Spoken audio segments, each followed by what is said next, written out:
ওয়ালাইকুম রহমতুল্লাহি বারাকাতু। আলহামদুলিল্লাহ, আজকে আমাদের দুটো ভাই আমাদের কাছে এসে উপস্থিত হয়েছেন। তো ভাইরা কোথায় থেকে এসেছেন, বাড়ি কোথায় ভাইদের, একটু পরিচয়টা দাও। আমাদের ডোমকল। এই ভাইয়ের বাড়ি ডোমকলে কোথায়? ডোমকল গড়াই আমার। ডোমকল গড়াই বাড়ি। ভাইয়ের নাম সীমান্ত দত্ত। সুমন্ত দত্ত। তোমার কি প্রবলেম এখন আপাতত? ওয়েট একটু বেশি করতে চাই। আচ্ছা আচ্ছা, ওয়েটটা একটু বেশি করতে চাও। আর তোমার ভাইয়ের? আমার বাড়ি ডোমকল থানার অন্তর্গত গড়াইমারি। হ্যাঁ। দীর্ঘদিন থেকে ওয়েট গেইনের চেষ্টা করছিলাম। এখন আমি একটু ওয়েট গেইন করতে চাই, তার জন্যই আসা আর কি। জি জি জি, আলহামদুলিল্লাহ, দুটো ভাই কিন্তু ওয়েট গেইন করতে চায়। অনেকের একটা সমস্যা থাকে যে ওয়েট বেশি হয়েছে, কমাও কীভাবে, কিন্তু এরা উল্টো ওয়েট গেইন করতে চায়।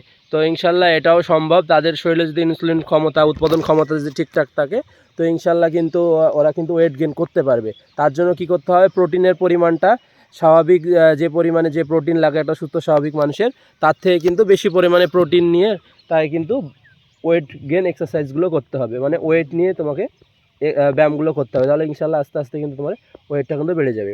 তার জন্য তোমাদের প্রোটিনের পরিমাণটা একটু বেশি করে খেতে হবে। আর পাশাপাশি যেগুলো এক্সারসাইজ এবং নিয়মকানুনগুলো যদি মানতে লাগো, ইনশাল্লাহ তোমরা কিন্তু ইনশাল্লাহ খুব তাড়াতাড়ি তোমাদের কিন্তু সাকসেস পৌঁছে যাবে। মানে তোমাদের যে মাসেল কম মনে হচ্ছে, সেগুলো কিন্তু ইনশাল্লাহ মাসেলগুলো চলে আসবে।